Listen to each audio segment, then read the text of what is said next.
48ನೇ ಶ್ಲೋಕ. ನ ವೇದಯಜ್ಞಾಧ್ಯಯನೈರ್ನ ದಾನೈಃ ನ ಚ ಕ್ರಿಯಾಭಿಃ ನ ತಪೋಭಿರುಗ್ರೈಃ ಏವಂ ರೂಪಶ್ಶಕ್ಯ ಅಹಂ ನೃಲೋಕೆ ದ್ರಷ್ಟುಂ ತ್ವದನ್ಯೇನ ಕುರು ಪ್ರವೀರ. ನ ವೇದಯಜ್ಞಾಧ್ಯಯನೈಃ ನ ದಾನೈಃ ನ ಚ ಕ್ರಿಯಾಭಿಃ ನ ತಪೋಭಿಃ ಉಗ್ರೈಃ ಏವಂ ರೂಪಃ ಶಕ್ಯಃ ಅಹಂ ನೃಲೋಕೆ ದ್ರಷ್ಟುಂ ತ್ವದನ್ಯೇನ ಕುರು ಪ್ರವೀರ. ಭಗವಂತ ಅರ್ಜುನನಿಗೆ ಹೇಳತಕ್ಕಂಥ ಮಾತು ಕುರು ಪ್ರವೀರ ಅಂತ ಹೇಳಿ ಅರ್ಜುನನ ಕೃಷ್ಣ ಸಂಬೋಧನೆ ಮಾಡ್ತಾ ಇದ್ದಾನೆ. ಕುರುವಂಶದ ಶ್ರೇಷ್ಠನೇ. ಕುರು ಅಂದ್ರೆ ಕೌರವರ ವಂಶ, ಅದರಲ್ಲಿ ಪ್ರವೀರನಾದವನು, ಅತ್ಯಂತ ಶ್ರೇಷ್ಠನಾದವನೇ ಕುರು ಪ್ರವೀರ. ನಾನು ಇಷ್ಟೊತ್ತು ನಿನಗೇನು ರೂಪಗಳನ್ನು ತೋರಿಸಿದ್ದೇನೆ, ವಿಶ್ವರೂಪ ದರ್ಶನವನ್ನು ಮಾಡಿಸಿದ್ದೇನೆ, ಅದು ಅಷ್ಟು ಸುಲಭದಲ್ಲಿ ನೋಡಲು ಸಾಧ್ಯ ಇಲ್ಲದೆ ಇರತಕ್ಕಂಥ ರೂಪ. ಯಾಕೆಂದ್ರೆ ಇಷ್ಟೆಲ್ಲ ವೇದವನ್ನು ಓದಿರ್ತಾರೆ, ಪೂರ್ತಿ ವೇದ ಕಂಠಪಾಠ ಮಾಡಿರ್ತಾರೆ, ವೇದದ ಅರ್ಥವನ್ನು ತಿಳ್ಕೊಂಡಿರ್ತಾರೆ. ಬರೀ ಒಂದು ವೇದ ಅಲ್ಲ, ಸ್ವಶಾಖಾ ಅಧ್ಯಯನ. ಋಗ್ವೇದಿಗಳು ಋಗ್ವೇದವನ್ನ, ಯಜುರ್ವೇದಿಗಳು ಯಜುರ್ವೇದವನ್ನ, ಸಾಮವೇದಿಗಳು ಸಾಮವೇದವನ್ನ, ಹೀಗೆ ಸ್ವಶಾಖಾ ಅಧ್ಯಯನವನ್ನ ಮಾಡೋದಲ್ಲದೇನೆ 4 ವೇದಗಳನ್ನ, ಋಗ್ವೇದ ಯಜುರ್ವೇದ ಸಾಮವೇದ ಅಥರ್ವ ವೇದ ಎಂತಕ್ಕಂಥ 4 ವೇದಗಳನ್ನ ಅಧ್ಯಯನ ಮಾಡಿರ್ತಾರೆ. ದೊಡ್ಡ ದೊಡ್ಡ ಪಾಂಡಿತ್ಯವನ್ನು ಸಂಪಾದನೆ ಮಾಡಿರ್ತಾರೆ. ಅನೇಕ ರೀತಿಯಾಗಿರ್ತಕ್ಕಂತಹ ಯಜ್ಞ ಯಾಗಾದಿಗಳನ್ನ ಮಾಡಿರ್ತಾರೆ, ಅಧ್ಯಯನಗಳನ್ನ ಮಾಡಿರ್ತಾರೆ. ಹೀಗೆ ಮತ್ತು ಅನೇಕ ರೀತಿಯಲ್ಲಿ ದಾನಗಳನ್ನ ಮಾಡಿರ್ತಾರೆ. ದೇವರು ನಮಗೆ ಸಂಪತ್ತು ಕೊಟ್ಟಿದ್ದೇ ದಾನ ಮಾಡ್ಲಿಕ್ಕೋಸ್ಕರವಾಗಿ ಅನ್ನೋದ್ರಿಂದಾಗಿ ಯಥೇಚ್ಛವಾಗಿ ದಾನವನ್ನ ಮಾಡಿರ್ತಾರೆ. ಮತ್ತು ಅನೇಕ ಕ್ರಿಯೆಗಳನ್ನ, ಕ್ರಿಯಾ ಅಂದ್ರೆ ಸತ್ಕರ್ಮಗಳು, ಒಳ್ಳೆಯ ಕೆಲಸಗಳನ್ನ ಮಾಡಿರ್ತಾರೆ. ಹೀಗೆ ವೇದ, ಯಜ್ಞ, ಅಧ್ಯಯನ ಮತ್ತು ಕ್ರಿಯಾ, ಅನೇಕ ರೀತಿಯಾಗಿರ್ತಕ್ಕಂಥ ಸತ್ಕರ್ಮಗಳನ್ನು ಮಾಡಿರ್ತಾರೆ. ಒಳ್ಳೆ ತಪಸ್ಸನ್ನ ಮಾಡಿರ್ತಾರೆ. ತಪಸ್ಸು ಅಂದ್ರೆ ತಪಸಂತಾಪೆ ತಪ ಆಲೋಚನೆ, ಒಳ್ಳೆ ಶಾಸ್ತ್ರಾರ್ಥ ವಿಚಾರವನ್ನ ಮಥನ ಮಾಡುವಂತ ತಪಸ್ಸು ಒಂದು ಕಡೆ ಆದ್ರೆ, ಇನ್ನೊಂದು ದೇಹದಂಡನೆಯ ಮೂಲಕವಾಗಿ ಅನೇಕ ವ್ರತಾನುಷ್ಠಾನಗಳನ್ನು ಮಾಡುವಂಥದ್ದು, ಆಹಾರದ ನಿಯಮಗಳನ್ನು ಇಟ್ಟುಕೊಳ್ಳುವಂಥದ್ದು, ಕೆಲವೊಂದು ಸಂದರ್ಭಗಳಲ್ಲಿ ಉಪವಾಸವನ್ನ ಮಾಡುವಂಥದ್ದು. ಹೀಗೆ ಬರೀ ತಪಸ್ಸಲ್ಲ, ಉಗ್ರೈ ತಪೋಭಿ, ಬಹಳ ಭಯಂಕರವಾಗಿರತಕ್ಕಂಥ ತಪಸ್ಸು. ಚಾಂದ್ರಾಯಣ ಅಂತ ಉದಾಹರಣೆಗೊಂದು ಹೇಳೋದಾದ್ರೆ, ಆ ಚಾಂದ್ರಾಯಣ ಹೇಗಂದ್ರೆ ಶುಕ್ಲ ಪಕ್ಷದಲ್ಲಿ ಚಂದ್ರ ಒಂದೊಂದೇ ಅಭಿವೃದ್ಧಿ ಆಗ್ತಾ ಹೋಗ್ತಾನೆ. ಪಾಡ್ಯ ತುಂಬಾ ಚಿಕ್ಕದಾಗಿ, ದ್ವಿತೀಯ ಸ್ವಲ್ಪ ದೊಡ್ಡದು, ತೃತೀಯ ಸ್ವಲ್ಪ ದೊಡ್ಡದು, ಹಾಗೆ ಶುಕ್ಲ ಪಕ್ಷದಲ್ಲಿ ಒಂದೊಂದೇ ತುತ್ತು ಜಾಸ್ತಿ ಊಟ ಮಾಡ್ತಾ ಹೋಗಿ ಅಮಾವಾಸ್ಯೆ 15 ತುತ್ತು ತಿನ್ನುವಂಥದ್ದು. ಮತ್ತೆ ಕೃಷ್ಣ ಪಕ್ಷದಲ್ಲಿ ಚಂದ್ರ ಕಡಿಮೆ ಕಡಿಮೆ ಕಡಿಮೆ ಆಗ್ತಾ ಬರ್ತಾನೆ.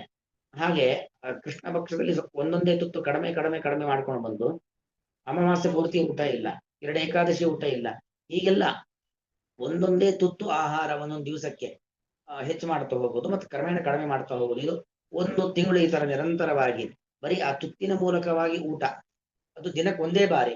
ಆ ರೀತಿಯಲ್ಲಿ ಅತ್ಯಂತ ಕಠಿಣವಾಗಿರ್ತಕ್ಕಂತಹ ಕೃಚ್ರ ಚಾಂದ್ರಾಯಣ ಅಂತ ಕರೀತಾರೆ. ಹೀಗೆ ವಿಷ್ಣು ಪಂಚಕ, ಭೀಷ್ಮ ಪಂಚಕ ಮೊದಲಾಗಿರ್ತಕ್ಕಂತಹ ಅತಿ ಉಗ್ರವಾದ, ಅತಿ ಕಠಿಣವಾಗಿರ್ತಕ್ಕಂಥ ತಪಸ್ಸುಗಳನ್ನೆಲ್ಲ ಮಾಡಿರ್ತಾರೆ. ಇಷ್ಟೆಲ್ಲ ಸಾಧನೆಯನ್ನ ಮಾಡಿದ್ರೂ ಕೂಡ ಏವಂ ರೂಪ ಅಹಂ ನ ಶಕ್ಯ ದ್ರಷ್ಟುಂ ನ ಶಕ್ಯ.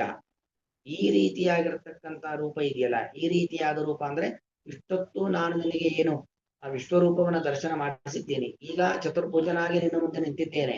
ಆದರೆ ಈ ವಿಶ್ವರೂಪ ಅಂತ ಏನಿದೆ, ಅದು ಇಷ್ಟೆಲ್ಲ ಅತ್ಯಂತ ಮಹತ್ವಪೂರ್ಣವಾಗಿರತಕ್ಕಂಥ ವೇದಾಧ್ಯಯನ, ಯಜ್ಞಾನುಷ್ಠಾನ, ತಪಸ್ಸು, ದಾನ, ಧರ್ಮ ಏನು ಮಾಡಿದರೂ ಕೂಡ ಈ ನನ್ನ ವಿಶ್ವರೂಪವನ್ನು ನೋಡ್ಲಿಕ್ಕೆ ಸಾಧ್ಯವಿಲ್ಲ.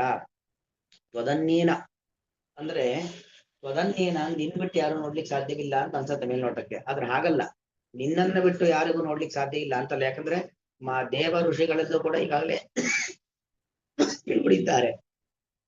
ಯಶೋದೆ ನೋಡಿದ್ದಾಳೆ, ಕೃಷ್ಣನ ಬಾಯಿಯಲ್ಲಿ ಪುಟ್ಟ ಮಗುವಾಗಿದ್ದಾಗಲೇ ಕೃಷ್ಣನ ಬಾಯಿಯಲ್ಲೇ ಬ್ರಹ್ಮಾಂಡ ದರ್ಶನವನ್ನ ಮಾಡಿದ್ದಾಳೆ. ಹಾಗಾಗಿ ತ್ವದನ್ಯೇನ ಶಬ್ದಕ್ಕೆ ರಾಯರ ಅರ್ಥ ಬರುತ್ತಾರೆ, ತ್ವತ್ತಃ ಅವರೇನ, ನಿನಗಿಂತಲೂ ತಾರತಮ್ಯ ಕಕ್ಷೆಯಲ್ಲಿ ಯಾರು ಚಿಕ್ಕವರೋ ಅವರು ನೋಡ್ಲಿಕ್ಕೆ ಸಾಧ್ಯ ಇಲ್ಲ ಅಂತ ಅರ್ಥ. ಆ ತಾರತಮ್ಯದ ಒಂದು ಏನು ಕಕ್ಷೆ ಅಂತಿದೆ, ಅದರಲ್ಲಿ ತಾರತಮ್ಯ ಹಂತಗಳು ಅಂತ ಏನಿದ್ದಾವೆ, ಅಲ್ಲಿ ನಿನಗಿಂತ ಕೆಳಗಿನ ಹಂತದವರು ಈ ನನ್ನ ವಿಶ್ವರೂಪ ದರ್ಶನವನ್ನ ಮಾಡ್ಲಿಕ್ಕೆ ಆಗೋದಿಲ್ಲ. ನೀನು ನೋಡಿರ್ತಕ್ಕಂಥ ರೂಪ ಅದು ನಿನ್ನಂತವರು ಮತ್ತು ನಿನಗಿಂತ ಎತ್ತರದಲ್ಲಿರ್ತಕ್ಕಂಥವ್ರು ಮಾತ್ರ ನೋಡುವುದು ಹೊರತು ನಿನಗಿಂತ ಕೆಳಗಿನ ತಾರತಮ್ಯ ಕಕ್ಷೆಯಲ್ಲಿ ಬರತಕ್ಕಂಥ ದೇವತೆಗಳಾಗಲಿ ಮತ್ತಾರೂ ಕೂಡ ನೋಡ್ಲಿಕ್ಕೆ ಸಾಧ್ಯವಿಲ್ಲ.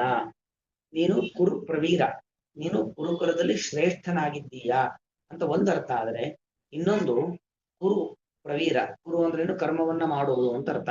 ಕರ್ಮ ಮಾಡು, ಅದರಲ್ಲಿ ಕರ್ಮ ಮಾಡುವವರಲ್ಲಿ ಕುರುಷು ಪ್ರವೀರ, ಕರ್ಮ ಮಾಡುವವರಲ್ಲಿ ಶ್ರೇಷ್ಠನಾದವನು ನೀನು ಅಂತ ಅರ್ಥ. ಇದು ಕ್ರಿಯಾಪದ ಅಲ್ಲ, ನಾಮಪದ. ಕುರುಷು ಪ್ರವೀರ ಕುರು ಪ್ರವೀರ, ಕರ್ಮ ಮಾಡುವವರು ಅವರವರು ಅವರವರ ಪಾಲಿನ ಕರ್ಮವನ್ನು ಮಾಡ್ತಾ ಹೋಗ್ಬೇಕು. ಹೀಗೆ ತಮ್ಮ ತಮ್ಮ ಪಾಲಿನ ಕರ್ಮಗಳನ್ನ ಮಾಡಿಕೊಂಡು ಹೋಗ್ತಾ ಇರತಕ್ಕಂಥ ವ್ಯಕ್ತಿಗಳು ಏನಿದ್ದಾರೋ ಅವರ ಗುಂಪಿನಲ್ಲಿ ಅತ್ಯಂತ ಶ್ರೇಷ್ಠನಾದವನು ನೀನು ಕುರು ಪ್ರವೀರ. ಹಾಗಾಗಿ ನೀನು ನೋಡಿರ್ತಕ್ಕಂಥ ರೂಪ ಅದು ಅತ್ಯಂತ ಮಹತ್ವಪೂರ್ಣವಾಗಿರುವಂಥದ್ದು. ಅದನ್ನು ಯಾರೂ ಕೂಡ ನೋಡ್ಲಿಕ್ಕೆ ಸಾಧ್ಯವಿಲ್ಲ. ನ ವೇದ ಯಜ್ಞಾಧ್ಯಯನೈ ನ ದಾನೈ. ನಾ ಅಂದ್ರೆ ಸಾಧ್ಯ ಇಲ್ಲ ಅಂತ ಅರ್ಥ. ವೇದ ಯಜ್ಞಾಧ್ಯಯನ ದಾನೈ, ವೇದಾಭ್ಯಾಸ, ಯಜ್ಞಾನುಷ್ಠಾನ ಮತ್ತು ಅಧ್ಯಯನವನ್ನ ಮಾಡುವಂಥದ್ದು, ವೇದಾಂತಗಳ ಅಧ್ಯಯನವನ್ನ ಮಾಡುವಂಥದ್ದು, ಮತ್ತು ದಾನೈ, ದಾನವನ್ನ ಮಾಡುವುದರಿಂದಾಗಿ, ಕ್ರಿಯಾಭಿ, ಅನೇಕ ಸತ್ಕರ್ಮಗಳನ್ನು ಮಾಡುವುದರಿಂದಾಗಿ, ಉಗ್ರೈಹಿ ತಪೋಭಿ, ಅತ್ಯಂತ ಕಠಿಣವಾಗಿರುವಂತಹ ತಪೋನುಷ್ಠಾನಗಳಿಂದಾಗಿ, ಅಹಂ ನ ದ್ರಷ್ಟುಂ ನ ಶಕ್ಯ.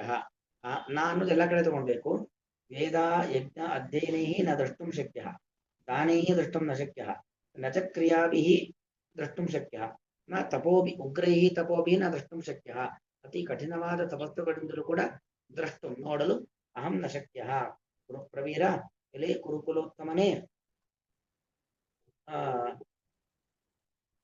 ನೃಲೋಕೆ ಮನುಷ್ಯರ ಲೋಕದಲ್ಲಿ ತ್ವದನ್ಯೇನ ನಿನ್ನಗಿಂತ ಹೊರತುಪಡಿಸಿ ಅಥವಾ ನಿನಗಿಂತ ಕೆಳಗಿನ ಕಕ್ಷೆಯಲ್ಲಿ ಬರುವವರು, ಏವಂ ರೂಪ, ಈ ರೀತಿಯಾಗಿರ್ತಕ್ಕಂಥ ವಿಶ್ವರೂಪ ದರ್ಶನವು ನ ಶಕ್ಯ, ನೋಡಲು ಸಾಧ್ಯವಿಲ್ಲ. ಹಾಗಾಗಿ ನೀನು ನೋಡಿರ್ತಕ್ಕಂಥ ರೂಪದ ಪರಮಾತ್ಮತವಾದದ್ದು, ಅತ್ಯಂತ ದುರ್ಲಭವಾದದ್ದು, ಎಲ್ಲರಿಂದಲೂ ನೋಡಲು ಯೋಗ್ಯವಾದದ್ದಲ್ಲ ಅನ್ನೋದರ ಒಟ್ಟು ಅಭಿಪ್ರಾಯ. ನವೇದ ಯಜ್ಞಾಧ್ಯಯನೈರ್ನ ದಾನೈ ನ ಚ ಕ್ರಿಯಾಭಿರ್ನತೋ ನ ತಪೋಭಿರುಗ್ರೈಃ ಏವಂ ರೂಪಶ್ಚಕ್ಯ ಅಹಂ ನೃಲೋಕೆ ದ್ರಷ್ಟುಂ ತ್ವದನ್ಯೇನ ಕುರು ಪ್ರವೀರ. ಶ್ರೀಕೃಷ್ಣಾರ್ಪಣಮಸ್ತು.